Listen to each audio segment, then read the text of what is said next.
ह्या संपूर्ण जगभरात वेगवेगळ्या देशांमध्ये अनेक राजे होऊन गेले.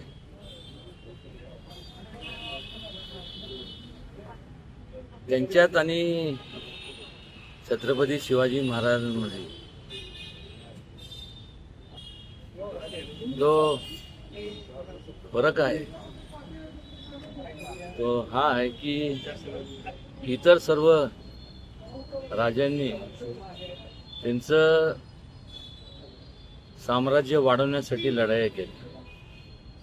छत्रपती शिवाजी महाराजांनी लोकांवरती होणारे अत्याचार, लोकांनी होणारा अन्याय हा दूर करण्याकरता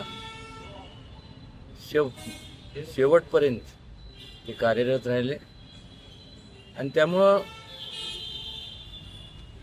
कुठल्याही जगात, कुठल्याही देशामध्ये जे जे योद्धे होऊन गेले त्यांची प्रतिमा त्यांच्या म्हणजे चर्च असेल किंवा मस्जिद असेल किंवा तिथलं जे काय त्यांचं धार्मिक स्थळ असेल तिथं आपल्याला पाहायला मिळत नाही. एकमेव छत्रपती शिवाजी महाराज आहेत की आज सुद्धा आपल्या देवाऱ्यात त्यांची प्रतिमा आपण म्हणजे त्याचं पूजन करतो. आणि सर्वधर्म समभाव ची जी कल्पना आहे ती त्यांनी कधी जातीत भेदभाव केला नाही. प्रत्येक धर्मातल्या लोकांचा, प्रत्येक जातीचा आदर केला. आणि किंबहुना जर आपण जर पाहिलं तर त्यामुळं संपूर्ण त्या काळात जी सगळे एकत्र आले म्हणजे गुलामगिरी म्हणण्यापेक्षा जो होणारा अन्याय त्याच्या विरोधात ही छत्रपती शिवाजी महाराजांनी हाक दिली. त्यामुळंच सर्वजण एकवटले आणि स्वराज्याची स्थापना झाली. या स्वराज्यात आपण सर्वजण राहतो. साधारण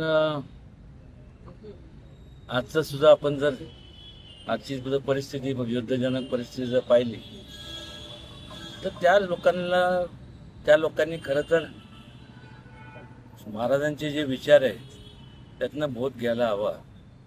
उगीच जे आता अनेक लोक मृत्युमुखी जातात म्हणजे त्यांचं लहान मुले यांच्यासारखे त्यांचं अजून त्यांनी जग सुद्धा बघितलं नाही. ते सुद्धा चाललंय जगभरात. हे जर थोडंसं छत्रपती शिवाजी महाराजांचा विचार हा जर त्यांनी मनात जर त्याचा आत्मसात केला असता तर आज जगात कुठल्याही प्रकारची लढाई झाली नसती.